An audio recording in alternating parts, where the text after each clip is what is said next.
Also, I was no homo in the shower. I was thinking about albums that Why is showering no homo? Lukey, Now, if you said I was balls. in the shower with my homeboy, no homo, that's different. But just taking a shower isn't, unless of course you were like watching gay porn while you were in the shower, that would be kind of homo. I don't want everybody out there in radio land. I didn't want nobody to be out there thinking Lukey Cage want to put y'all in the visual in your mind of me in the shower listening to Big Willie style or some shit. I don't know, y'all. Well, let's stop talking about it then. Yeah. But anyway, oh my God.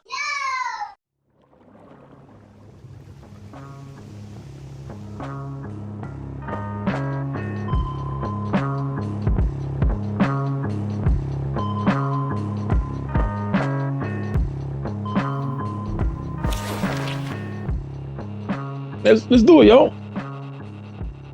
All right, we're gonna get to it, yo. Episode 135 of the motherfucker Abyss podcast. You know what I'm saying? Word. I'm not Mike Powers. Shout out to Mike Powers. I'm not gonna do a crazy, super ill intro. You know what I'm saying? Like, yeah, boom, give me the I feel attacked, Lukey. Yeah, I feel attacked. Crazy Canadian Carl with the 100 miles hoodie on. Nope. Odd Mod works. Oh, it's Odd Mod. Let me get close to that. Repping my wife. Well, wait, I gotta. Oh yeah, that shit hard, bro. I can see it. Pause. Oh That's yeah, she got the logo. Yeah, that's the smoking vulture. A little smoking vulture design. What's the smoking vulture stand for? Just something Erica drew up. She the vultures kind of a running theme in a lot of stuff that she does, and the twin vultures is her logo. But you know, just something she drew up one day, and we've got it on prints and on t-shirts and hoodies because it looks cool. She sells a bunch of the stickers because people will see it and they'll be like, oh, that's really cool. So whenever we're at shows and shit, she sells a bunch of the stickers. That and the dancing Krampus that she has. She's got a dancing Krampus design. Yeah, it's pretty Krampus dope. Is always big. Yeah. I saw y'all did pretty good with that during the holidays, right? Really good. Like, she makes Krampus dolls, and like they were going like crazy. She made Krampus tree toppers and shit. Some lady had a Christmas tree decorated normal, and then they set up a second Christmas tree that was just dedicated to Krampus in their house. That's what's up, that man. had Krampus ornaments and a Krampus tree topper that he made. It was pretty cool. She sent us pictures of it. It was dope. Krampus it had a freaking movie.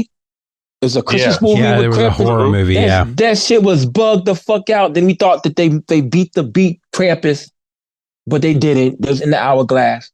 You know what I'm saying? Can't beat the Krampus. I don't know, man. The only way you can beat the Krampus is be good. Don't be a shitty kid, and you won't have to worry about the Krampus. But if you're a shitty kid in old, like, I think it's like German lore or whatever. Yeah. Instead of getting coal in your stocking, you would get fucking visited by the Krampus in a switch, and he'd beat the fuck out of lashes. You. Yep. Damn it. Motherfucking, I was looking up, shout out to Loophole Beats. I think he live in Brooklyn, I think now. I'm not sure. He did a little, he went on vacation for a while. He's out now. He's the first person that I got something on iTunes with, and the song was called Food for the Vultures. I don't know what happened to that album. It's not on streaming service no more. That was way, way back when. Strange Gibberish Recordings, Turtle Hands. That's the first song I had on iTunes. I was so happy. I need to know how you got that shit on iTunes and shit. Shout out to Loophole Beats. We've got a song called Custodial Vultures. Custodial Vultures, like custodians? They kind of are, aren't they? Oh yeah, they cleaning the shit up, huh? Yep. Gross. Science. Yeah, science and math. Primo Jab, how you doing, Carl? Carl, how you doing though? How you doing, bro? I'm good.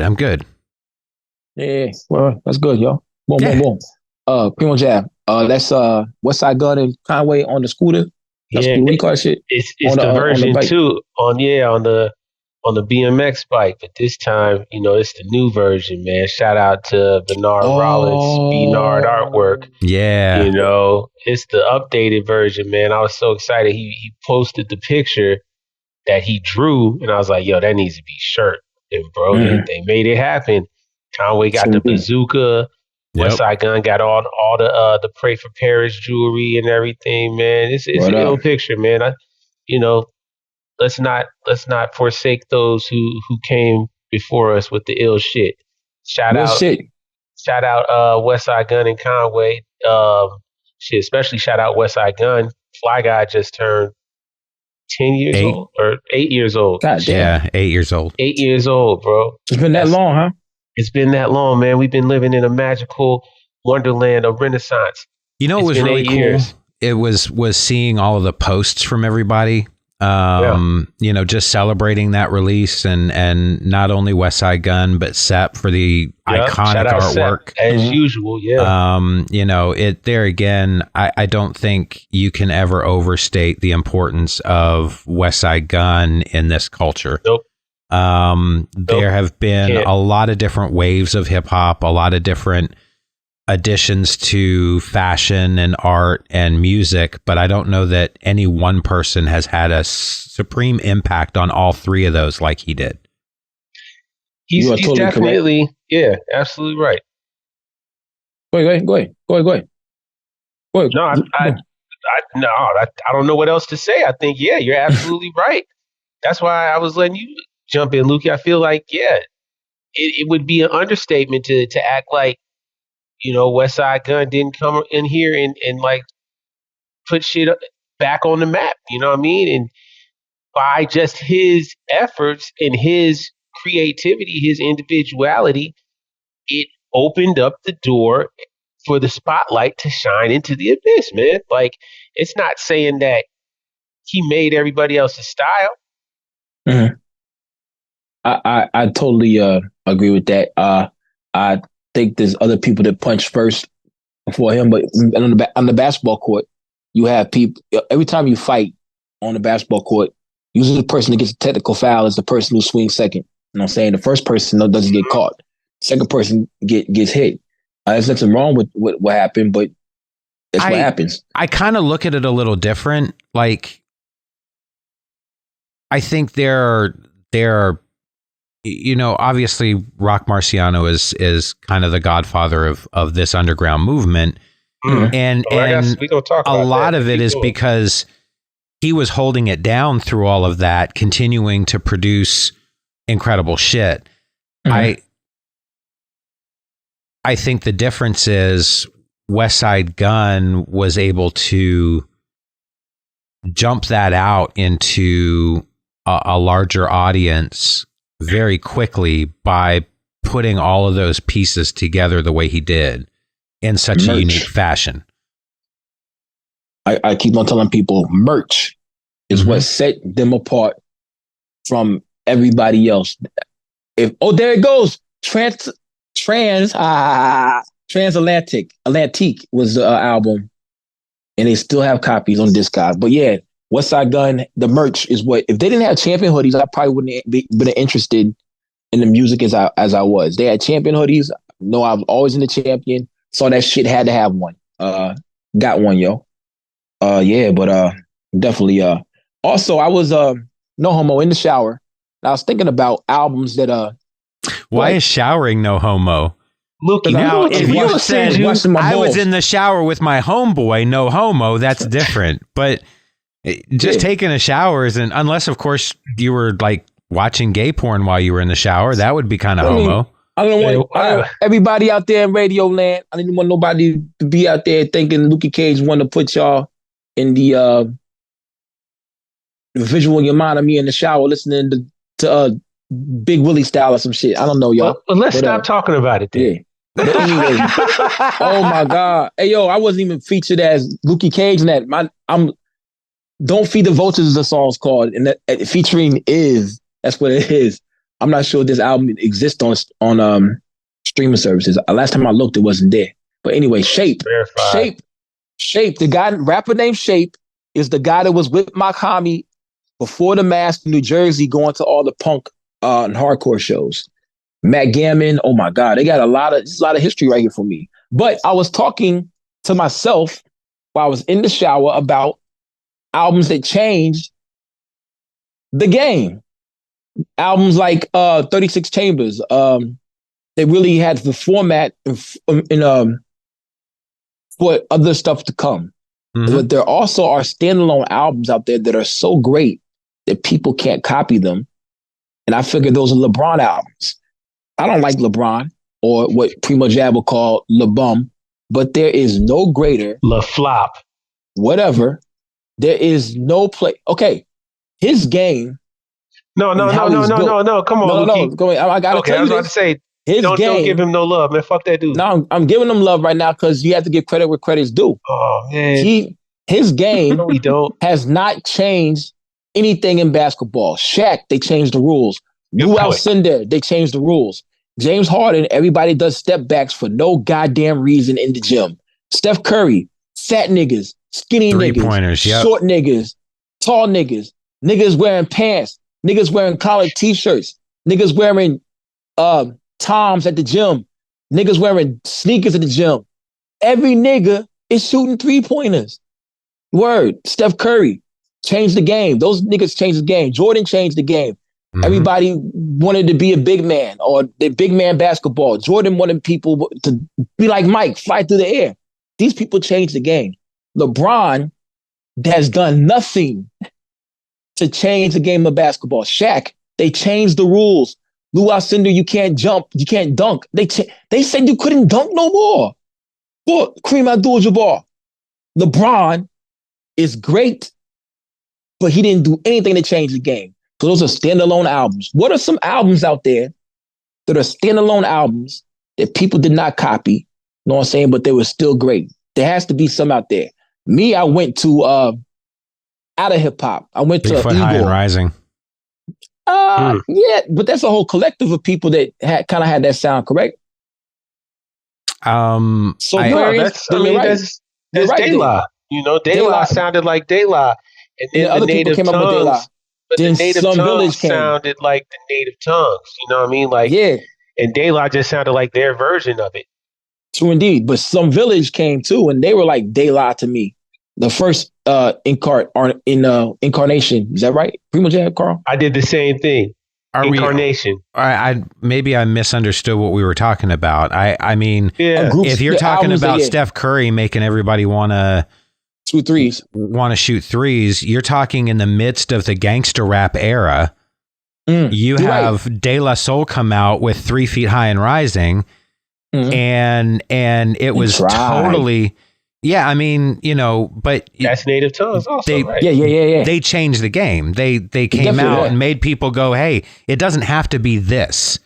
It can be anything that you want. And from that, you get Far Side. You get like all kinds of different Souls of Mischief. Yeah, I mean, you're right. You're totally right. De La was right above that.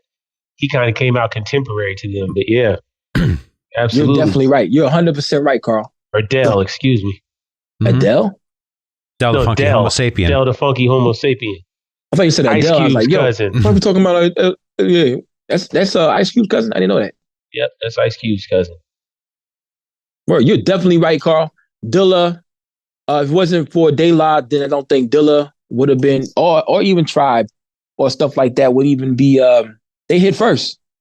Same, but they kept on hitting, and that's why they still are a great group. To this day. Yeah, definitely. But yeah, that's definitely. But what is a standalone shit though? A standalone album, an album out there that's great that no one actually could have copied. What people like think Run the Jewels was the first one. A standalone concept. I think definitely.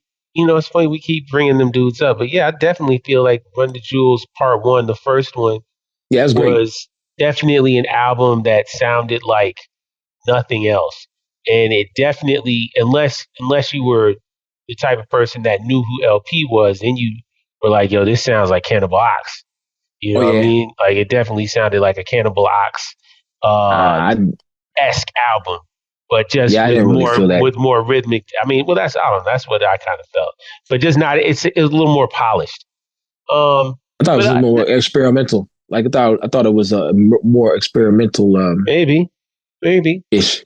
But yeah, as far as like albums that just stand by themselves, They weren't influenced to other people didn't couldn't copy him. Like you can't copy LeBron because LeBron is so big and powerful. It's not like he's doing all type of crazy This is moves or a something weird different that we're question, seeing. Lukey. Yeah, because I can't tell which angle you're looking for. Are you looking for the people that change the game, or are you looking for people that left no are impact. good, but okay, you know, I'm looking. Okay. First, I'm looking for the standalone albums that are great, but no one actually copied. They had their own style, own rhythm, own flavor to it. That Very didn't few. lead to a reinvention of the culture. Everything. Okay, all right. So indeed, okay. but then they're also like Wu-Tang is like Jordan or Curry or James Harden, because when they dropped, other people started doing stuff exactly like them or trying to emulate them. I got one. Cypress Hill's first album, Cypress Hill. So you don't think no one actually no. Funk Dubious would be the closest right? A little bit, but no. Well, but they were part of that crew too. Exactly, them, House of Pain, Cypress Hill, they were all kind of hanging out. Yeah, but I feel like that Cypress Hill first album was more so almost influenced by like Ice Cube, like an Ice Cube album, more so than anything else, right? And it just had this weird fusion. Like it had those kind of Bomb Squad-esque beats that Muggs was putting in there, but Be Real didn't sound like anybody else. So nobody else came after them sounding like anybody else. You know what I mean? And yeah, Be Real and I don't know why Sin Dog. Yeah, neither the two of them sounded together, like anybody. Yeah, they were a and great the two pair. of them together was a really unique mix. Yep. And it that's something I feel like that was singular. But you know what? That to your argument, the con of that is that it did, like you said, like there were people in I think the Latin community that kind of tried to emulate that sound, especially the West Coast Latins. They were like, the Cypress Hill sound was kind of it. So a little, yeah. What about It Takes a Nation $1 million to Hold Us Back? Public Enemy. Yeah, that could be one. Where does that fall for you guys? Is that something? Because there again, I don't know that anybody sounds like Chuck D. No one sounds like Chuck D. And I feel like Public Enemy. One too. Mm. Yeah, so no one sounds like Public Enemy. So 3 Feet High Rising is a Jordan Curry album or whatever. I think those last two albums you named, definitely the Public Enemy joint. I think are definitely LeBron albums. I went to say that Solange and Igor. Solange. Oh, see, Igor, I see where you're going. I don't think I got albums like that too. I can answer that question now. I love saying Igor. Everything. Yeah, I love Igor. Pause. I love Igor. But yeah, I think it was good music, but no one actually got in the lab and reincarnated or tried to do anything like that. Yeah, I hear exactly what you're saying, Lukey. I mean, but there again, you can talk about DMX, and a lot of it there again is, well, yeah, I guess some people did try to bite DMX. No person tried to bite DMX. Who tried to bite DMX? Tekashi 69. He said that shit, yo. That shit blew my mind. Then it kind of made sense because of all the times he said, suck my dick. And DMX said that shit so many times. Said DMX is my favorite rapper. And I really reached out to him and he didn't say nothing. So fuck him. I'm like, oh shit. Word.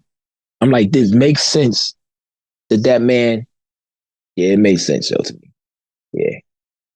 But yeah, I think where this was going, to bring it kind of full circle, celebrating Fly God at 8 years old, right? Mm-hmm. Yeah. That's an album. And again, Westside Gunn is a personality that came through that I feel like it stands alone. Nobody tried to make another Fly God.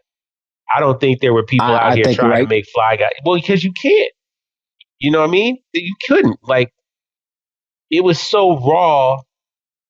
And not only was it so raw, it was still polished because it had the caliber of features on it that you would expect from somebody who had been on for 5 years already, right?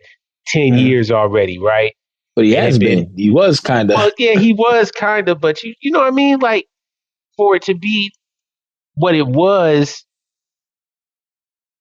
it was one of those albums that came and it really like I said, made a lot of it. It had a heavier gravity to it. It pulled a lot of people towards, oh, well, what's going on over here?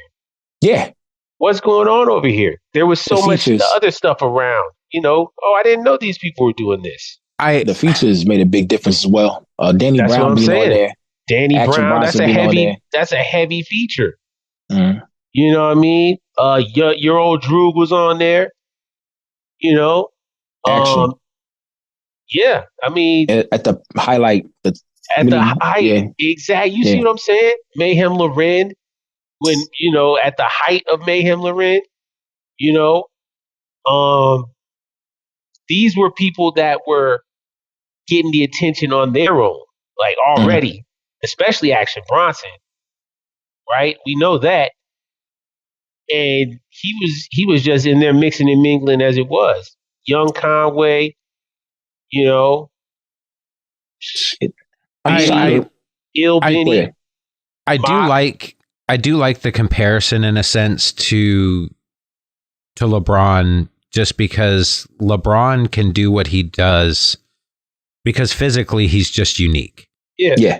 I mean, he's a very, very big guy that's very agile. And I mean, he's built like, a tight end for football. Yeah. Yep.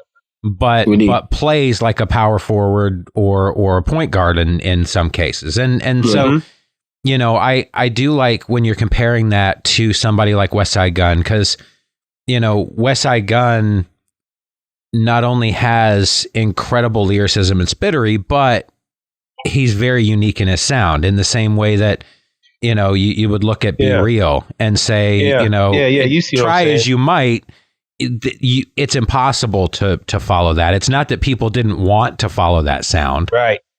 The unique thing with Cypress Hill was no one wanted to give them a record deal because it was just too weird. Yeah. And it wasn't until they became super successful that people wanted to make money off of them.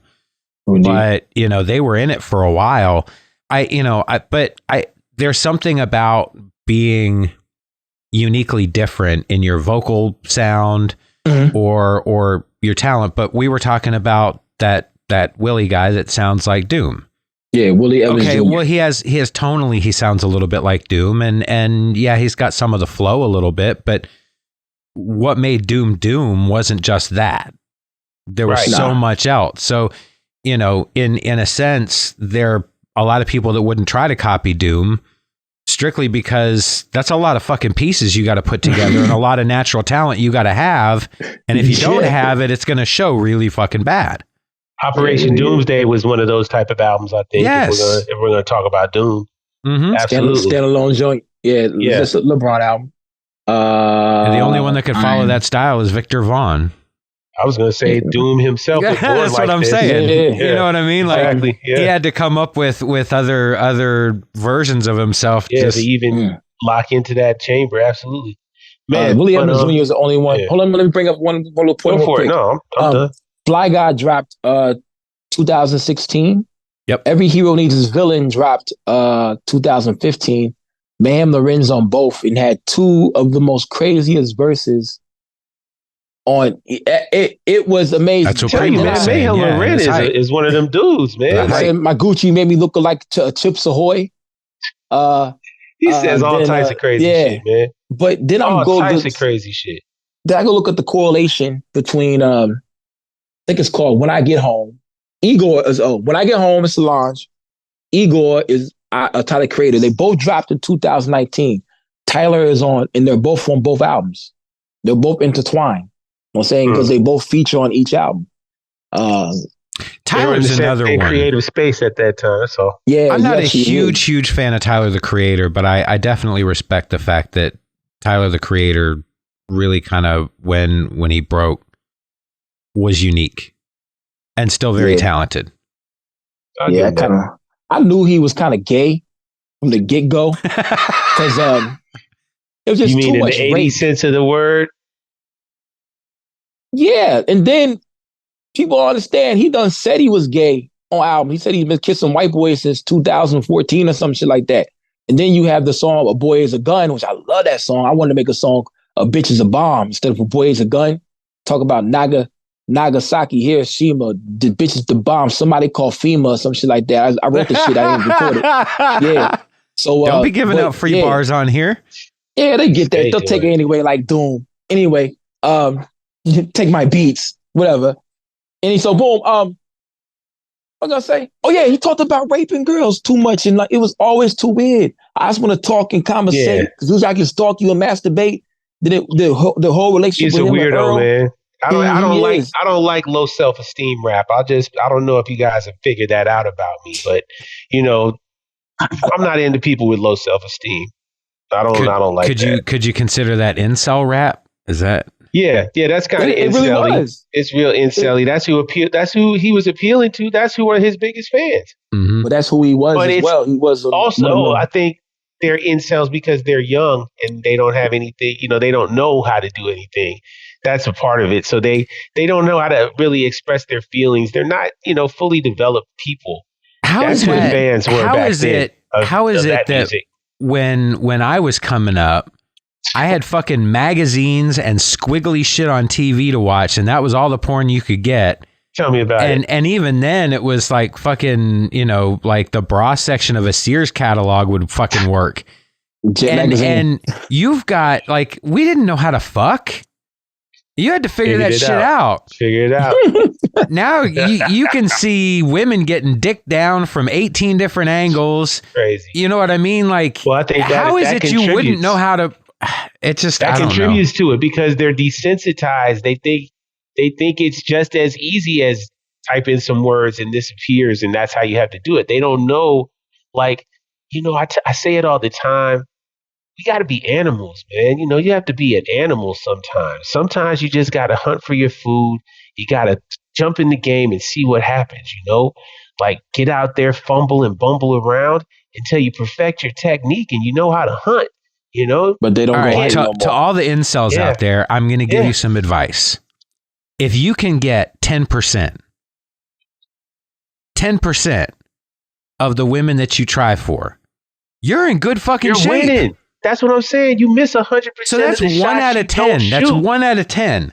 But you got to get out there and you got to talk to them. You got to put a little bit of work in. That's all. In this era, you don't go nowhere to do it. Well, that's what I was going to say. In this era that we're in, these people, and especially these post-pandemic quarantine babies that came out, right? The 18, 19, 20 in the pandemic people who ain't adjusted, who only are used to talking over Zooms and over virtual things. Man, if you go up and talk to them, if you're like that age and you're talking to people like in person, man, that's like 80% of your game. You can win. Yeah, don't come up with your phone or don't say, hey, blah, blah, this, that, and the third. Like, no. You need to talk to them. Yeah, but here's the deal. A lot of them don't go nowhere and do nothing, but they also are desensitized to the point where they think that every woman should look like this. They should look like this. That's why a lot of people are not having sex in Japan. You're not horny enough if you care about looks. There's a study in Japan where the anime porn and all the cheesecake shit and the cosplay girls have made these men think that all the women are supposed to look this way. And they don't want to have sex with anything. That's why they may get married to fucking sex dolls. They ain't horny enough. That's ridiculous. They're buying sex dolls. That's ridiculous. Well, I would, okay, keep going. I've said for years that if women stopped putting makeup on, dudes would still fuck women. You know what I mean? Like, really? Yeah. Absolutely. The industry has told them that they have to look a certain way. Right. I'm not tired of pussy. That affects women far more than it affects men. Absolutely. Men do not care. It's just like my wife doesn't wear makeup ever. Look, ever. I'll take it even jeans more. And a hoodie. Most of the time with paint splattered all over. My wife, hot. I love her. What you just say, exactly. My wife just sent me this thing she saw on Instagram where this lady was walking around the house in her bathrobe that she's had on for 3 days, and she looked kind of disheveled. But she went and she stood in front of a mirror and she said, "Ladies, never feel too down because just remember, your husband still wants to hit it." It's like, you know what? And that lady smiled and looked like, "Yeah, you're right, exactly." Like, duh. Mm-hmm. Like, come on, man. Like, yeah, man. it's wild out here, man. Incels don't have to exist, man. Unless you're like just like a savage barbarian that goes up with like, hey, sex now. Like, you're not gonna win. Like, I mean, you might win some places. You might win. I would say you could still be, maybe 3%. If you asked 100 women like that, you might get 3 of them. You might get a couple of them. There's some freaky people out there. Because that's the other part of the story. Because women are horny too, guys. They really are. It's not. We're rock and rolling. You're not living in a vacuum. So it's just about finding somebody who wants to spend some time with you, and y'all spend time together and do what nature does. That's it. That's the advice from the abyss. Word. Incels. Okay. I want to get to the hip hop shit. I got plenty of hip hop shit, man. Scam Camino. I mean, El Camino just dropped a record. You know what I'm saying? He sure did. He's the cover sucks.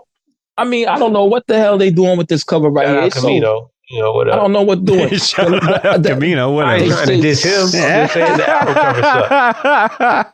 Yeah, they spit on Jesus. The album cover was really controversial. It was controversial. Well. It was like somebody who does stuff just to do stuff, though. Like, I wasn't really a fan of they spit on Jesus. Like, well, I guess that's to the point, right? But no, man, it felt like it was like extra, like you said, horrendous and blasphemous just to be making a point. Like, so people would come and talk about it. Like, oh yeah, did you see that cover? Yeah, I did. Indeed. Did you hear the album? Yeah. Okay. And this album cover is worse than any the God Fahim cover. His covers be bad. The game is a game.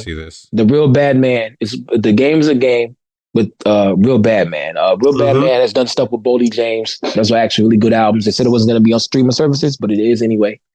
This is BSF. You know what I'm saying? It's a BSF release. They gave it on Underground Hip Hop blog. They gave it 8 out of 10. I'm gonna keep it a buck with you. Okay. I ain't listened to it yet. Okay. Yeah, but I clicked on that because I see the review on our beloved friend Mama Street's album. You know what I'm saying? The Hell to Chanel. Hell to Chanel. Which is pretty banging, yo. That shit is. Yeah. That shit has a lot of fire in there from front to back. Let me pull it up, and I'll tell you the high joints. But yeah, Judas Kiss. Salute. Yeah. Judas Kiss was definitely fire. Let's see. The one with Ox Omni. Chanel Boy has been fired. I done heard that shit for a long time ago. That. Matrimony's cool. Yes, definitely. Yeah, shout out Tiana on Judas Kiss, absolutely. Yeah. Right Back is what it's called. 1-on-1 or 1 of 1 is pretty dope too. They had a lot of banging beats. Yeah, it's a lot of joints on there. 183rd. 183rd. 183rd, yeah. 183rd. He gave her a great sonic cradle to live in. Yeah, he really did, yo. Yeah, I'm sure she probably picked a bunch of beats, but I bet you he sent her some beats just randomly. Like, I'm into that kind of storyline, right? Finding out how people build their albums. Like, oh, did you, were you guys in the room together making this? Because it like some songs they just sound like they were just built with each other. Is this the album cover that we're talking about? God damn it! It's like a janky basketball game.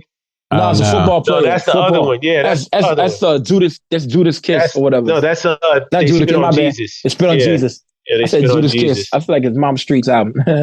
Anyway, yeah. Shout out China. Man. Oh, you want to talk? So now, let's talk about it. You want to talk about some new music? Well, hold on. Let me go back down I got a bunch. Oh, Emerald City was hot too. Matrimony was dope. Matrimony, Entitled. What are we talking about?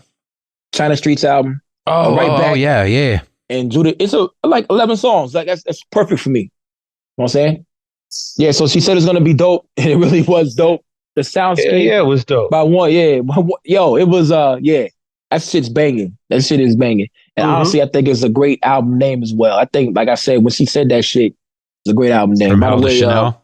By the way, I'm drinking muscadine wine. I saw you were drinking something kind of pathetic, man. That's crazy. Kind of pathetic. Hey, yo, but how come you didn't say no homo after showing that bottle? Yeah, but here's exactly. the deal. Most of the time, I'll be drinking the mics. You know what I'm saying? But this right here is 13.5% alcohol content right here, y'all. Damn, I didn't know it was that big. That much. I need some water. I need some water. What the fuck? What the fuck am I doing? 13.5. That's all right. I'll be okay. Yeah, I'll be okay. That sounds all right, Lukey. I'm that 80 proof dude. Hey, yo, muscadine, they tasty. You know what I'm saying? No, my grandmother, she was from Georgia, and she was big on muscadine wine. Rest in peace. It's my first bottle I had. The first year. She didn't drink a lot of it. She wasn't really a big drinker, but muscadines are delicious. Yeah, she was into muscadine. It's a Georgia thing. I'm on this tepache right now, man. Tepache. Yeah, man. It's this pineapple drink. Pineapple alcohol drink from Mexico. Yeah, I like pineapple. Yeah, me too. Pineapples. What's that shit? Kombucha? Kombucha, yeah. I won't touch kombucha. Hey, yo, boom, I drink a kombucha either. I drink it makes you get bloated, right? Yeah, make it doodle. It's active bacteria, which is supposed to help your digestive system or something, but fuck all that. Yeah. I'll eat some yogurt or something. Hey, yo, I drank that one of them shits and got drunk off it. And I was like, yo. It's fermented. It's fermented. Yeah, thank you, Carl. Yeah, it was like, what you call that shit when you make it? Hooch. Yeah, it's one step under. Yeah, well, over. Hooch is one step under. Yeah, I'm not fucking with it. But new music you got there? Yeah, man. Hell yeah. I got a lot of new music. What you just man, we've been talking about some bullshit now. Vega's been dropping tracks. Thank you. Let's Vega start. 7 the Ronin. Shout out Vega. He got something coming with Body Bag Bid. I think they've already released 2 or 3 tracks. They've already put out 2 singles for that. Yeah. Shout out Vega 7. Let me see who else. Well, I mean, I was gonna save it for the end, but why not? I'll just go big. You know, obviously we got new Roc Marciano coming out in a week. That's gonna be crazy. You know, and you know that's gonna be dope. They having a listening party the day after this episode comes out. So if you in New York, the Roc Marciology listening party that's happening. Let me see. Big Ghost have a new one coming up. You said who? Eddie Kane. Yeah. Eddie Kane and Big Ghost back cooking. That's great. You know, that's a blessed occasion. That's coming soon. Oh, Ransom and Harry Fraud, they had the #1 album on iTunes for a second. And they just came out. Yeah, that's major. Shout out Ransom. You know, Ransom's a savage when it comes to these bars. Raheem Supreme dropped. I'm a Falcon. Yep, you know, SD and Future Wave. They about to drop. They dropping. Mooch and Muggs. Yep. Coming out. Prime Apple just dropped. True indeed. Water about to cook something else up. He got something else about to come out. Bub Styles just put something out. Just dropped. Yeah, actually, like Outdoorsman a day. Outdoor season 4. Outdoor season. Shout out to Keep an eye out Dread for Pro Dillinger. Yeah, I saw Dread Eye did that. Yeah, Pro just put out some visuals. Snotty's been working. Oh yeah. You know, Snotty has been putting out a single a week for the entire year. That's his mission. I think everybody should pay attention to that. Yes, he's been staying on top of it too. So salute to Snotty, man. Yeah, I mean it's a lot. It's a glorious time. Here we are into March. You know, the first quarter's almost done. And man, we got heat rocks out here. We eating good. We're feasting. I don't think anybody should be like, there is no hot take right now. There is no, oh man, I wish this was this, or I wish this was this, and blah, blah, blah. Man, shut up. Missing No Meals is doing good. Listen, hey man, you know, people are eating. You know, Old Country Buffet is serving live in effect. I know Primo Jab's got another one in the works too. Yeah, man, I can't wait. Yeah, Japocalypto, April 1st. Yep. April 1st, Japocalypto. But it's not about me, man. It's, you know what Bori Rock said. We're just talking new releases. Yeah, and you didn't bring it up. I did. So you're right. I got to drop our shit. I'm a fan. I'm allowed to. I'm gonna drop our shit. God beats. If I don't get this album cover from the homie, I'm gonna go ahead and just get it outsourced somewhere and get that album cover I know done. somebody who could do your album cover. I know somebody. He already asked to do it. Well, I was gonna say, I mean, there's this joint, iMod Works. They do great work. I know, but I know Easy Money. No, Easy Money Eddie. You know what I'm saying? Good guy, man. We've been texting back and forth. You know what I'm saying? He said he rock with it. That's cool. Yeah, that's cool. Easy Money Eddie was up there in Philly for the. Man, Conspiracy put out new music too. My fault. Keep going. Oh yeah, my guy. Yeah. He was up there. Shout out Isaiah up there for the Philly show. The EVE Extreme Verbal. Shout out 1,000 Words or EVA joint. Yeah. Shout out 1,000 Words. Shout out Kip. You know, my man Isaiah said that he would be mad quiet, and I don't know. The show don't be really that lit sometimes. I don't know. I saw a video of it. It looked great. Looked like they were having a good time. Petey Crack was there, man. True indeed. Steven from the All Time Podcast is out there too. Drove down from Montreal. Oh wow, that's what's up. Yeah. That's dope. Shout out to Steven and to Dean Malenko. Yep. Well, what is different type of crowds? You know what I'm saying? Like people since people are not from the same area. Like I said, there's been certain times where like you think the audience hates you. Then all of a sudden at the end they're like, yeah, like, oh, you just listen and digest the music. They just listening. It's not a hardcore show. You know what I'm saying? Like where our hardcore shows, you pretty much you're expecting you know what to expect. You know what I'm saying? Yeah, a bunch of people running into each other with elbows and knees. Hell yeah, word. But I've been seeing a couple hardcore shows on Reddit. Freaks. Yeah, I've seen a couple hardcore on Reddit. That's crazy, Carl. I see them with their phones now, and they're trying to record it. And then you see younger guys talking about, yeah, that's what I like to see. I want to capture this moment instead of worrying about getting hit, knocked out and shit.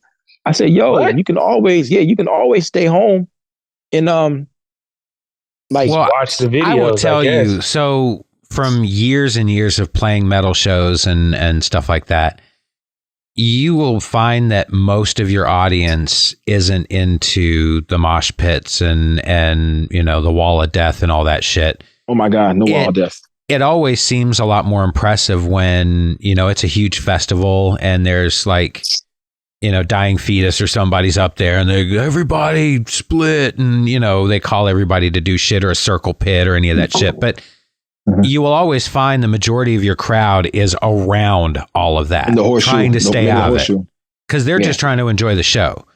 And so you've got the select group. And so the smaller the show, the weirder it'll look sometimes. If you've got 50 people in the room and 10 of them are in the middle just doing karate kicks and shit, somebody's going to get their ass beat for throwing a vagrant elbow. Yeah. Or get knocked out by the flagrant elbow. Yeah. But to me, I saw Seven Dust. That was part of the show. Like, and Seven Dust in the grand scheme of things isn't heavy. Not at all. But to me, I was there to see that as well. Like, I wanted to see that. I can't front. I wanted to see. You didn't want to be in the middle of it though, did you? Oh, hell no. I wasn't in the middle of that shit, yo. I had to go to work that night. Had to work. Didn't need to go there with a black eye. Right. No, I didn't need to go there injured. Yeah. Or concussed. Concussed. Yeah, I didn't need to CTE protocols. Upstairs at Masquerade. Yeah. I forget. Yeah, but I was downstairs at First at Hell, and I love that old venue. I looked up. You could see the floor just moving. Yep. I'm like, damn, yo, I got to get up there, yo. Like, word. That shit was amazing, yo. So we played metal shows down there where Insane Clown Posse was upstairs. Oh shit! And we thought the whole floor was coming in. I think there was one night. I think Limp Bizkit was playing upstairs or something. Oh wow! And I thought the floor was going to come down.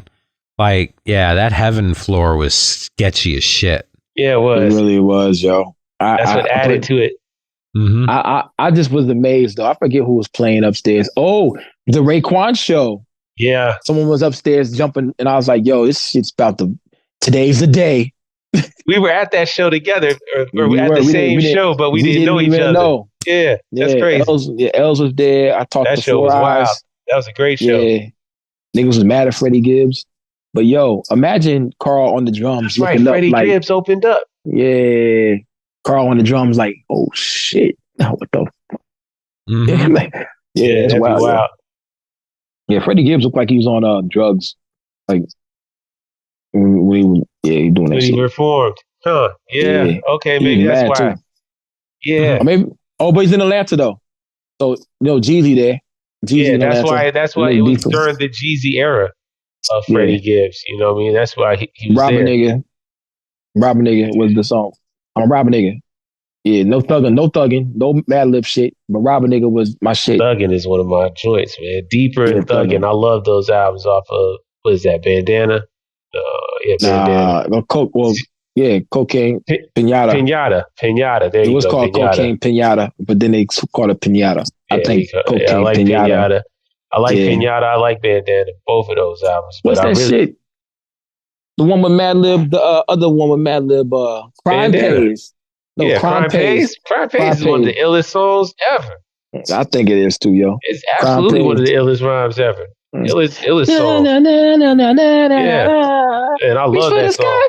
and you be. It's put together exquisitely. Look at my shoulders. And the limit Man, that never shit tough, mind. man. Yo, they had a TV show with that. I think I'm not sure, yo. I forget. I don't know. I'm cutting that as a clip. Yeah. My shoulders look way too saucy. Yo, but boom, I'm in this group message. Saucy. Yeah. Speaking of saucy, I was in this group message with Ryan, Prime Faces, and I think his name Ryan is from Crip. 13th Bridge. 13th Bridge. They got the new Instagram page and stuff, sports entertainment shit. But Crip, young Crip, I think his name is. I forget his name. I think it was Crip something. Anyway, they post the article in the group message, and I'd be so behind because I don't be looking at my messages.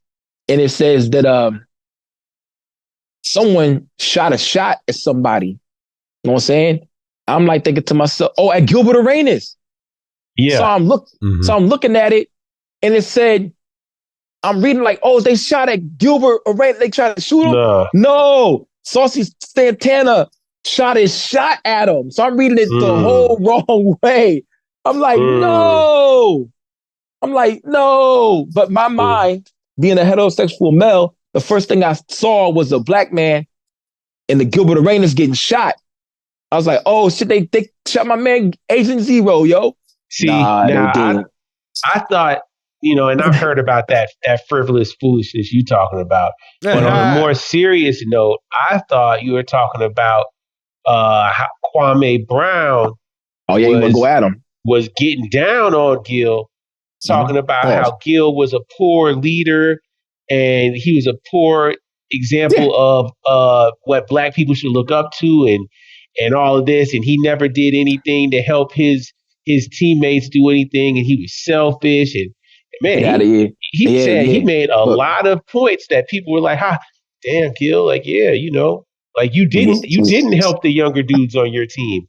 You decided to play this role and bring a gun to the basketball arena. Why did you do that? That shit was funny as fuck. But Kwame Brown was trash. Kwame Brown treated his ass though.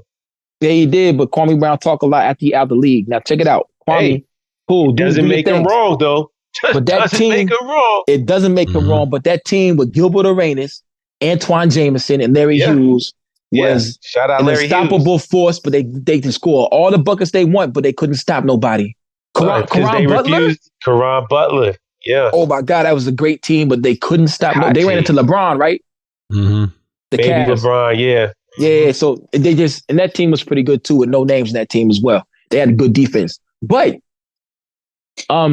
Gil was the first person shooting half-court threes like it was nothing at the end of the game and walking away while he shot them hoes. This man was on ESPN shooting threes at the buzzer, pulling up just like this at the half-court line and walking away at the end of the game. Before it dropped. Yeah, before Steph Curry did that shit. I saw that like at least 3 times. It had to be at least 3 times on ESPN. Gil was an amazing offensive player who wore any type of basketball shoe or shoe to hoop in. He wore the Dadas with the spinner shoes. He wore the Latrell Sprewells. Yes, he wore so top Air Maxes.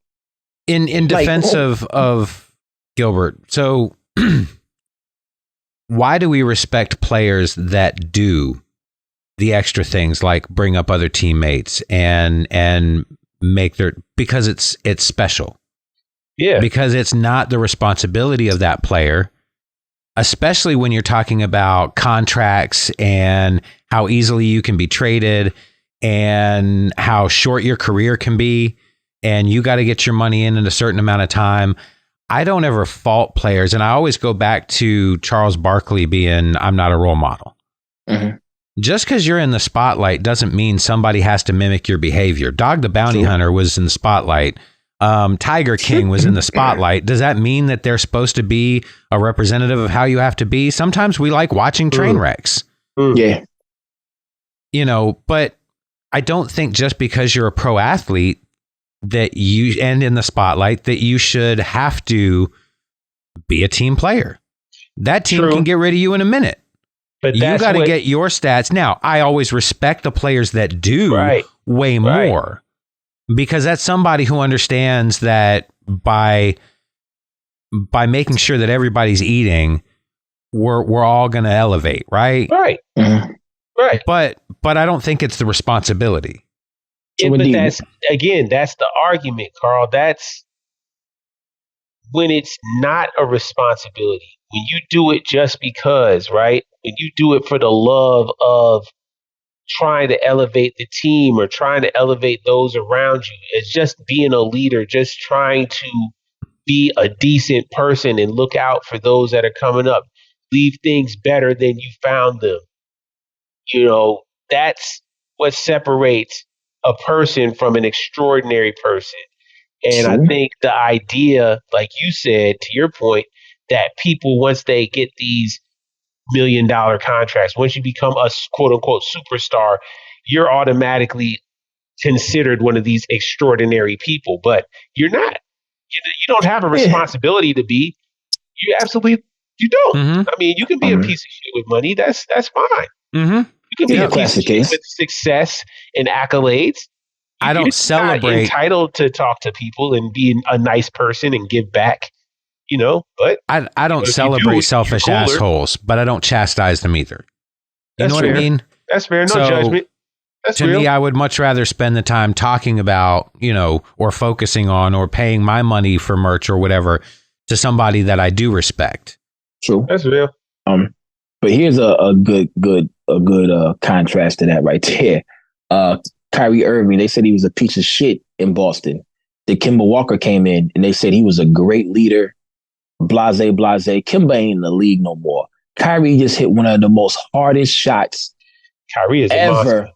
Did y'all Kyrie see? Is official, Jack. Did y'all see that Hezzy shooting a hook shot? Send me the clip when we done. Yeah, I need to see it. Yeah, I haven't seen it either. His ball work is immaculate. Pause. That's a pause. That awesome. His handles are out of this world. There you go. Word. That's a safe for work translation. True indeed. Okay, boom. I'm gonna break it down to you. Game is tied 103 to 103 or whatever. It might be 105. Doesn't matter. They get the ball against the defending champion Denver Nuggets. Mm-hmm. They get a switch. Jokic is on Kyrie. Kyrie does a hezzy off a curl. Does one step, shoots the ball with his left hand. A runner over 7, because Joker didn't go for the hezzy. Joker's hand is right here by the ball. He shoots a hook shot with his left hand, with his left hand. Lefty hook, From the high school free throw line, college free throw line. It's not a hook from inside. It's not a layup at all. It's way out there. But you're shooting this shot with your left hand on the run. He switched that hole. And the difficulty of that shot is 10 out of 10, especially with a 7-foot guy in your face with his wingspan that didn't buy the hezzy. On the run.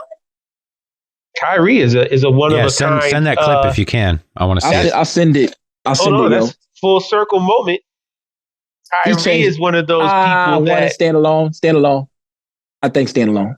What you think? He's a standalone. He's a one of one. Yeah. Like Kyrie is his own thing. Absolutely. Ain't nobody got handles like that. A couple people got handles kind of like that, but not like they that. had it, but they can't. They can't match up to it because his style is his style alone. His layup package is probably the best layup package as well. His goddaddy, Rod Strickland, was pretty ill with it too. Or one of my favorites. Yeah, his goddad right there. Jason Williams has handles but he's not as quick. But the offensive prowess is not nowhere close to Kyrie's. No, Kyrie is different, man. He knows how to step in the pockets between people's movements, right? He knows how to get straight to the basket, no matter what. I played against this guy. He played for Emory. He played for their rec league team. He was in college somewhere. He came to the game late in the second half. He was up by like 16, 17 points. He came in the game. Every time he got the ball, he scored because he was so fast. Whenever we made a move on defense, he made a move on all. He was just reading you which way you went and got to the hoop. Mm-hmm. Next thing you know, we down by 3. After the game, we actually beat him because we just face guarded him so he wouldn't catch the ball. You know what I'm saying? Makes sense. So, if we're taking him out the game. That's how you see. Yeah. That's called adjusting the defense. True indeed. If we're talking handles, I'm going to throw in Pistol Pete Maravich. Yeah. Yes, he has handles. Old school. But the offensive prowess would probably be nowhere near Kyrie. No, but the game's developed so much. I think, that's one of the arguments that old head basketball fans and new basketball fans get into all the time because they want to disparage people like Jordan and stuff like that and say, well, he couldn't play in today's league or he'd just be an average player in today's league. Nah, he's not great. And it's first of all, you don't think Jordan would take advantage of the egregious traveling that goes on in, you know what I mean? Like if anybody was going to abuse rules, it was Jordan. He was going to do everything he could to get a leg up. So, I think, people don't understand that the game changes, whatever sport you're talking about, the game changes, it evolves, and athletes become a lot more aware when someone else has done it. No one did a 900 before Tony Hawk. Yeah. No one thought you could do a 900 before Tony Hawk. But now 900s aren't that difficult. I was just about to say this little kid holds the world record. He did like a 1060 or something. No, 1280. Like 1280. So you know what I'm talking about. Damn, yeah. He's only like 8 years old or something like that. Yeah. So, that's wild. But it's not, and then people, well, and I also saw people were talking about, look at the competition that he had versus the competition that's in the league now. True. Okay, no, you had great competition back then. Absolutely. You had great fucking players back then. You can't diminish that era. And 80s I can. 90s. What makes somebody like Jordan great is Pippen was a good player. He was great after Jordan got there. Mm-hmm. You know what I mean? Like Jordan pushed the game. Everybody on that team to be better. Yep. So yeah, I think that a lot of people will mistakenly look at an older era of sport and go, well, that guy couldn't play today. Well, it's a different sport. Yeah. No, it's aged and refined. Every season it gets a little bit more But to my original point, I think Pistol Pete Maravich at the time was so unique in his handling skills that you have Steph Curry doing his drills to this day. Mm-hmm. Yeah, so there you go. His passing is still... Good point. A1 passing. Mm-hmm. It's just different type of moves, and you can do a lot more. What was required of a point guard back then was different too. True indeed. You have scoring point guards back in that's what you were. You didn't really have scoring point guards. Now you have scoring point guards. But the NBA is super tough because you have all these guys that were the best player in their city, their state, sometimes their college, sometimes their country. And they're a bench player. Yes. Sometimes they don't know how to do that. I'm the man. And I get here. Nah, but that's why it's that big fish in a small pond. True indeed. You gotta know your role. Hold on though. Speaking of big fish, man. Wemby, That dude Wimby is something else, Jack. I He is thought you were gonna discredit him for a second. I see never. people discredit him. They No, bugging. They are you ain't bugging. gonna hear. They are You ain't gonna hear bugging. no Wimby slander from me or Wimby slander from this guy. No way. Wimby is one of my favorite players right now. He is an oddity of illness. Salute to him. I'm hoping the best for him. How old is he? Also, shoot, I think he's only 22. Yeah, 23. like still young. Yeah, Yeah, like something 20. like that. My computer died. He might even be 20. Yeah, you know. Shout out. But my other favorite player right now, the Ant-Man, Anthony Edwards. Oh, yeah, definitely. Mm-hmm. You know, and something special. And it's different. He's dope. He's dope. You know what I mean? These are fun dudes out here that are playing a ball that's unique and making a point. You know what I mean? Making an impression. Definitely. I wonder why my computer died like this, man. This is whack. Those are definitely good guys. Just like what do you NBA. mean it died? It just shut down? Yeah, it was unplugged. So I'm turning it back on right now. It was unplugged. Yeah, moved it over here so I can. I don't know. I set my little desk up here and shit. Can resume and shit. But yeah. The NBA to me, Shea Gilchrist, I think is he and Luka. I think they're the same players because they are not going nowhere fast on purpose, and they hardly miss. I think the better shooter is definitely Luka. Luka, yeah. Long range. Luka's serious. But the mid range, only person better than him is DeRozan, Shea Gilchrist. I think those two. Yeah. Hey man, shout out Chicago Bulls, DeMar DeRozan, man. DeRozan he's exciting to watch, man. He's gonna be one of those people that 20 years from now, they're going to be like, oh, yeah, but you know who was super crazy? DeMar DeRozan. And you're going to have to honor it. He's just going to be one of those names, man. He is another dude that knows how to just get to his spot on the court, make it happen, take what he wants, scores at will. I mean, he's a raw player, man. And he's only getting better, it seems like, which is crazy because he's older. "Quote unquote" older. Mm-hmm. I mean, your game gets refined, just like how LeBron got a couple moves now. He ain't had no moves. This dude ain't had no moves. Now he got moves. LeBron has had moves before. They're just because he's so big, it doesn't look like a move. But as you age, you lose speed and strength, and you have to counter that by intelligence. Yeah, you've got to play smarter. Mm-hmm. Also, albums that came out. Shout out to our homie Superior. And Jake Ski. Oh, yeah. Jake Ski's is Superior. How did we forget this? Yes. Definitely shout out. I'm looking at Chuck Strange. A lot of music. Yeah, Chuck Strange's drop. Forsaken Lover's Plea. I ain't checked that out yet. Ghostface supposed to have an album come out March 20th. Really? I was thinking about that because I was listening to let's see what happens. March 29th, Roc Marciano supposed to drop.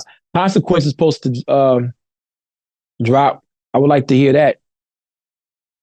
I mean, and we're in the future. It's already happened, but hopefully, I'm speaking to you as the lucky recipient, the lucky owner of the new Gucci Ghost collection that just dropped from Big Ghost and Mickey Diamond.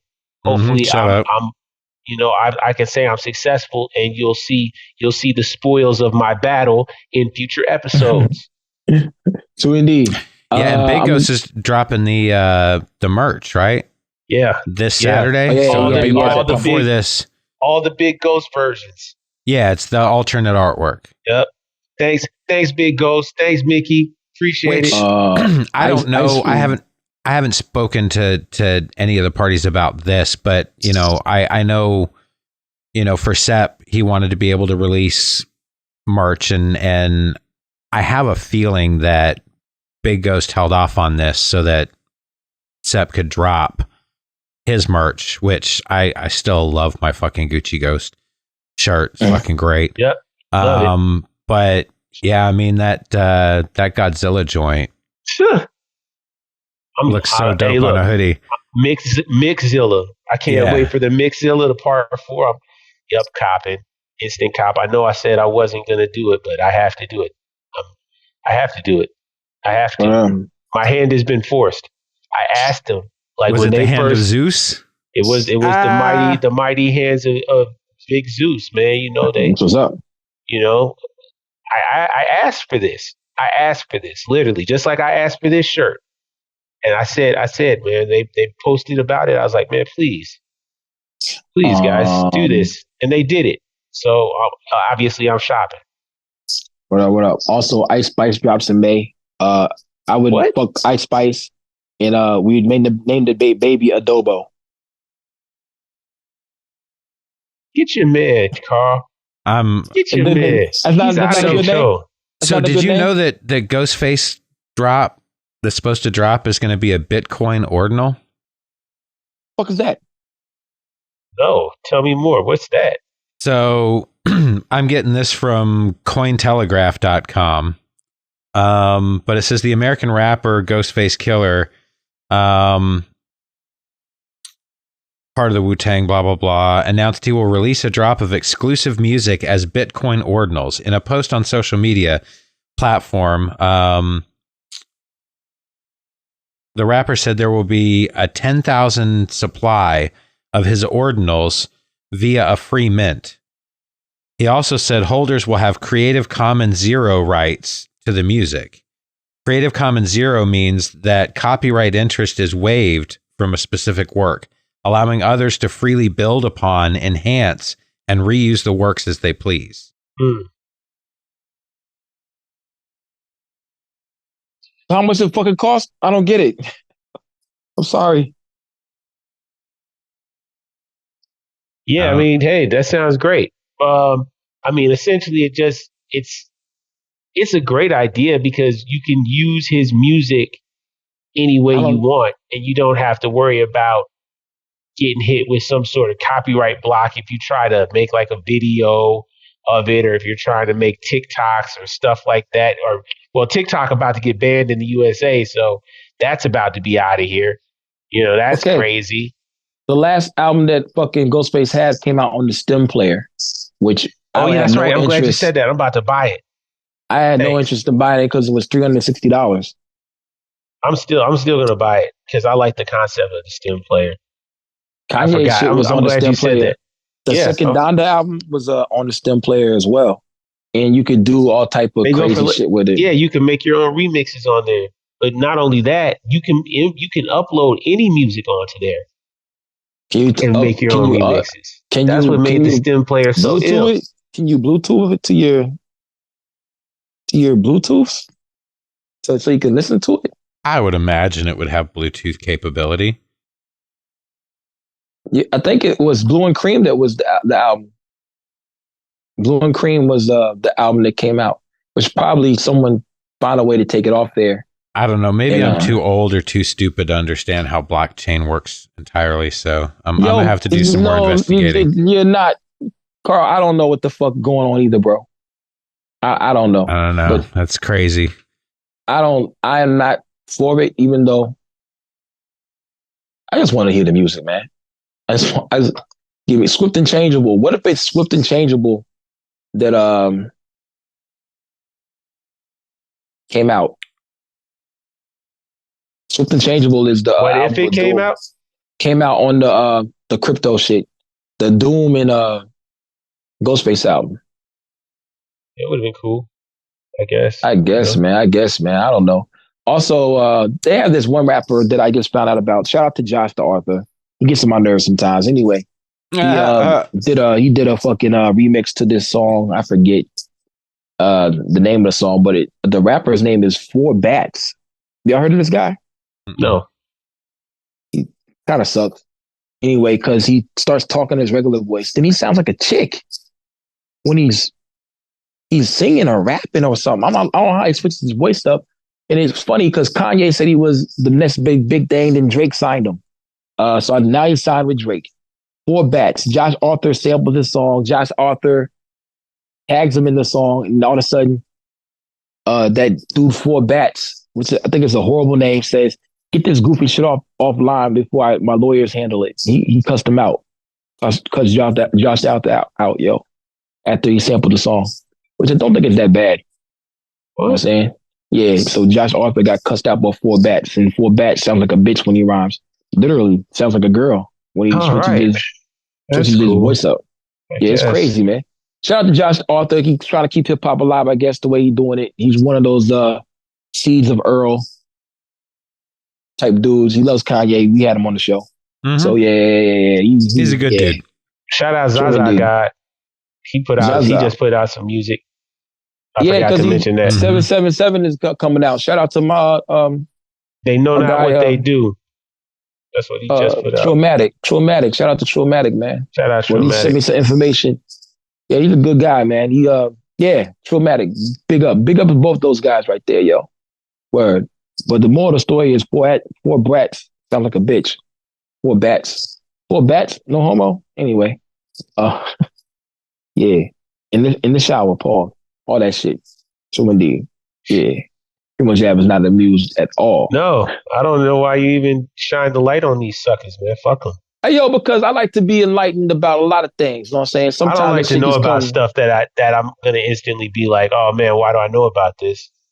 Hey, a lot of stuff I get a laugh from because it's so bad. Yo, it's like Weird Al Yankovic.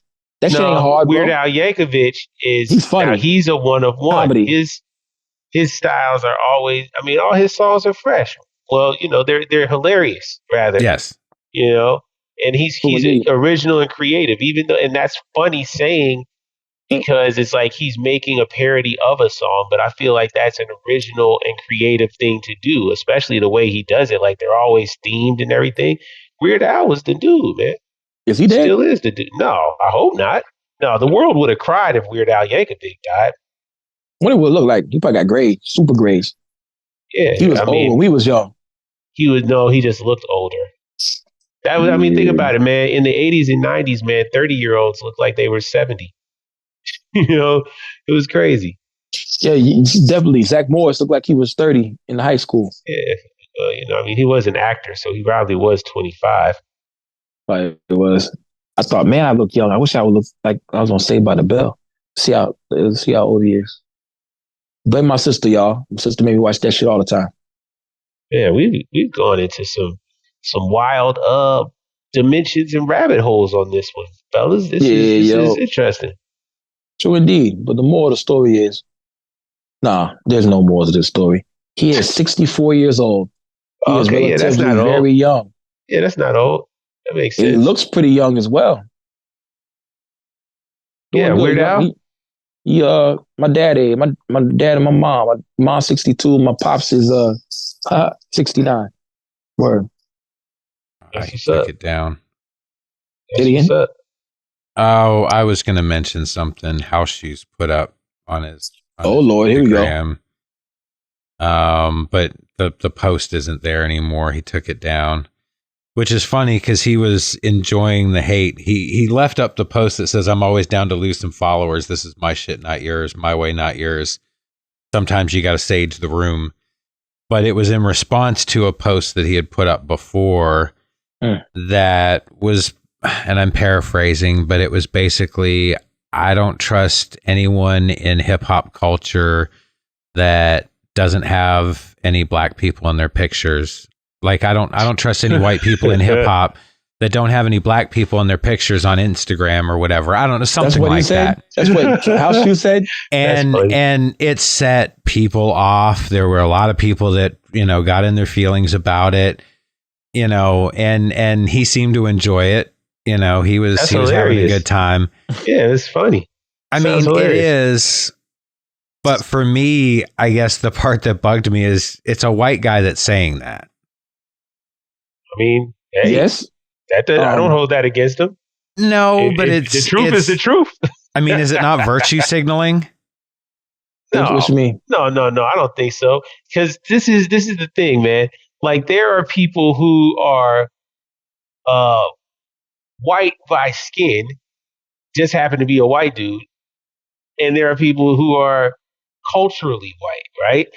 Just because he's a person who is of white skin doesn't mean he's not authentically in the culture and not qualified to say a no. And shout out like to House Shoes. I got It'd be different if it wasn't him. Yeah, I thought it was hilarious. That's what I'm saying. I don't think it's virtue signaling or anything like that. I feel like he just made a good point, and he said something that, people probably never would have thought of to say, but because he said it, obviously because it's him, it's so hilarious. But it's like, hey, you're right. Yeah. Yeah, I'm not going to sit here and let you talk to me like this. Who are you? Let me see your Instagram. Hey, get out of here. But he has been this guy has Mama Dukes had beef with this dude. You know what I'm saying? Word. So with house shoes? Yeah. So I don't know. I don't even know if Dilla had beef with him. He say I always wanted to know this is barefoot bully shit, so we don't need no house shoes. How could he be that close to Dilla and him say that line? Was he talking about? He had to be talking about house shoes, yo. He's been a controversial character for a very long time since the MySpace era when I forget why he's having beef, but he's also been a very cool dude. He's also did a lot of stuff with Elzai. He's been a legendary producer out there, but he's been controversial, yo. And that shit is funny what he said though. I think he's somebody that he's a shit stirrer. Definitely. That's just his nature. I don't care. Hey, his antics are funny. Let him live. I don't think he says anything that is really noteworthy or is like needle scratching moments where all of a sudden it's like this dude is a villain and he must be stopped. Like, I think he's just a dude that knows that people pay attention when you say wild shit, and he's like, yeah, okay, watch this. Say some wild shit. Jay Dilla's mother, Ma Dukes, finally details house shoes beef. House shoes and they squashed beef. They had beef. But why I still to this day think, yo, it's barefoot Billy shit, so we don't need no house shoes. Why would he say that when your man house shoes is like right there with him? That was on We Dedicated Gunmen, armed with artillery, strapped. Yeah. It's called Strapped then. It's called Strapped, I believe. Yeah, it's a great song. With Guilty Simpson. Shout out Guilty Simpson. Yeah. I'm on the record with Guilty Simpson and Willie the Kid. Shout out to Ghetto Socks. Shout out to Uncle Fester for putting me on that shit. Awesome, man. It's great to have people that believe you. I need you guys to do me a favor and scrub through my IG and make sure I have enough pictures so that I'm still legit. I don't want anyone thinking I'm vulturing in here, No, you're good. We've done 130. The Photoshop ones don't count. Good. The Photoshop ones don't count. No, those are the best ones. Yeah, it's just incredible, man. But shout out to house shoes. Let Talib Kweli tell it, man. You're just here to co-sign us. I would never let Talib Kweli tell it. We're a safe haven for racists. For white supremacists. Yeah. Hey, that shit was there wild, I go, yo. saying stuff again. True indeed. But yeah, we got more stuff coming for the Abyss podcast. It's a short episode. Guaranteed that it's going to be lit in the next couple of weeks in this upcoming month. It's going to be a big month. End of March. Oh, it's the 20th right now. We got a lot of good shit coming out. This episode is coming out on the 26th. Ain't nobody fucking with Kane. Oh, yeah. Oh, man. I'm so excited about that. Tree Grows in Brooklyn is still one of my favorite albums. I love that album so much. I can't wait to see what the two of them have cooked up. I was very excited to see that they were back working. It's going to be Last Exit to Crooklyn or something like that? Last Exit to Crooklyn, yep. Looks dope. Shout out. Yeah. Also, shout out to Feeve. Feeve is having a wonderful first quarter. Feeve and Vanderslice and Red If. Yo, they just put out it's a lot of shit out right now. I remember for 2 weeks in a row, Feeve was just blowing my mind, pause, man. I was posting this shit over and over on. I'm like, yo, he having a run. He's coming for your ass, pause. That motherfucker was. Then he had that hook on the Terminology song. That wasn't Terminology song. Whose song was that? God damn, I forgot. Damn. Maybe this is Muscadine Wine. But yo, shout out to Feeve. Feeve is motherfucker making his mark this year early. Shout out Feeve, man. Hell yeah. Yes. Shout out Red Yeah. and shout out Verde Slice, man. Y'all got some work out here, man. Yeah, really do, yo. Man, I appreciate everybody out there Man, for shout out fucking Wavy with the us. God, man. Yeah. Mhm. True indeed, true indeed. Also, yeah, we're gonna get it popping and cracking more. Watch out for my posts. There'll be a lot of polls on there, pause. So take them polls, pause on the post. Know what I mean? Where they're funny. Know what I mean? Also, I'm gonna try to get the collab shit back with the our podcast page because I said too much fuck shit on Facebook and Instagram, and hopefully they'll get my shit back. Yeah, my shit back. Where? What else we got, Carl? What else we got? Pretty much, yeah. There was one thing I wanted to mention. It's hang on just a sec. Charged Up Fest is going to be in Virginia. Oh yeah. Insane lineup that they've got so far, but several of the Umbrella members are going to be on it. Mickey, Snotty, Pro, Big Trip. But Danielson's going to be out there. Bub Styles. It's going to be a 4-day fest in Richmond, Virginia. Yeah, so I just wanted to give that a quick plug. Yeah, I'm definitely going to try May 30th through June 2nd. Mm-hmm. So go to Charged Up Fest on Instagram and you can check that out. But yeah, I mean, just any chance I get to see the Umbrella members, I'm gonna try to be there. I want to see him live one day. And shout out to Danielson because that dude is still dope as fuck. True indeed. Yeah, Danielson got new music coming out. Raz Fresco. Yep. Shout out them. Shout out A-Sun. A-Sun just put out new music. Yep. Happy birthday, A-Sun. His birthday just passed. Man, come on, man. Yep. Who don't have no music to listen to right now? Please tell me. Crazy. I got some stuff for you. The incels, I guess. Up full circle. Yep. Yeah. What did I say? Charged Up Fest is done by Charged Up Noah, Virginia guy. Yes. I've been following him for a minute. Shout out to the homie, mutual friend, homie Christine, that I met at the AC3 when we thought they were shooting at the Lil Wayne part. You know what I'm saying? Like shooting? Yeah, they wasn't shooting though. We left though. We left doing Dipset. After Dipset did they joint, we left. Yeah, we've been cool on the Instagram ever since, yo. Word. Boom, that's pretty cool. I was doing the Boom Now I Mean with Tiki Rum. Anyway, yeah, if you don't got no music to listen to, you suck. You know what I'm saying? Word. Come follow us for the sauce. You know what I'm saying? Word. True indeed, motherfuckers. And shout out to the New York Knicks for doing great. Know what I mean? Word. All day. Fuck the Bulls. Yeah. I guess. Hey, I'll put some, that at the end. You want to put some money on who make it to the Eastern Conference Finals? You want to put some money on it? Luke, are you sure you want to do that? Because I know the Knicks are looking good right now, but are you sure you really want to do that? I'll put some money. Are you sure? We do not. Look at track records now. I know, but here's the track record. Everybody was hurt, and we still maintained that 4th, 5th spot. And then we just got OG back. And then we haven't had Julius Randle and he's wearing Skechers. You know what I'm saying? And we're still doing awesome. Skechers. He's wearing Skechers, yo. He might as well put them low top Air Max 97s on like Gilbert Arenas wore in the game. I couldn't believe he was wearing those. Y'all go out there and Google the shoes that Gilbert Arenas wore. This is some of the most egregious, craziest footwear. He didn't give a fuck. I want an NBA player to get a shoe deal with Tree Torn or something. That'd be wild. Kawhi got New Balance. Yeah, those kind of look good. I seen that was quite the coup. It was, but then I saw some at the court. They look better than the Pumas, the Melos and stuff. Yeah. Okay, that's what's up. Yeah.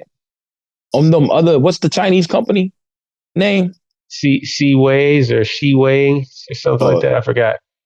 Yeah, something like those are kind of hot. Yeah. I've seen like every brand of shoe out there. Then I seen the Kyries?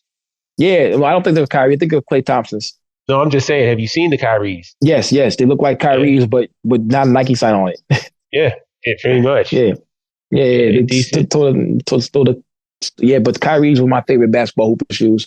Now I must say, even though you're gonna be mad, Primo Jab, LeBron's. I hoop with LeBron's. Actually, yeah, I hooped in LeBron's for the past couple years. I was hooping in the 2003 LeBron's. I like the 2002 LeBron's. I like that they had the fly knit on them, or 2022 LeBron's. My bad. I like the fly knit on them. I need my feet to be able to spread out and breathe when I do my moves. So, but now, yeah, I'm about to switch that up. I'm probably about to get some Ant-Mans to hoop in. Oh, yo, those Adidas joints look so amazing. Those look amazing. Shout out to my homie Sean. Those joints. Shout out to I worked Sean. on that commercial. Really? Yeah. Yep. What's up, gang? Shout out to my little homie Sean. He wore them shits at the game. That's probably one of the best players I played with in the last 5 to 10 years. Sean, he's amazing. I remember the dude is not that tall. He's under 6 feet. We played him a couple of years ago. He's on my team now. Like, I'm running down, trying to block his shot. Next thing you know, he rises up and dunks. I'm like, oh, shit, we're going to lose. And we lost. Yeah. He said, lose. Yeah. Hey, yo, boom. And the funny thing is, he had like at least 25 in the first half. Then, next season, we sit on the bench.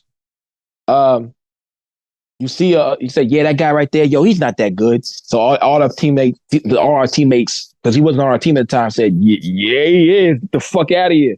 25. Like, what you been watching? 20 minutes. He scored more than a point a minute. He scored more than a point in a minute. And he was getting guarded by one of our best players. And what I did in the second half, we face guarded him. Now, mind you, he still probably had like 10 more points. Probably had like 35 for the entire game. He didn't score 25, though. Man, fuck that. But that motherfucker, shout out to Sean. And check it out. He's a ref. So when I first encountered Sean, he was reffing. I had a game, I think I had like 38 points, man. I was getting guarded by one of my teammates, and I just kept on coming down shooting threes, yo. Nailing them shits, pause. So you know I can hoop, but I've been playing horrible lately, man. Shout out to Sean, man. That's my guy right there. Oh, wow. Yeah, he went digital. He had a bag, yo. He had a crazy bag. Oh, man. Huh? No, nothing, Lukey. Nothing. What happened? Everything's cool. What happened?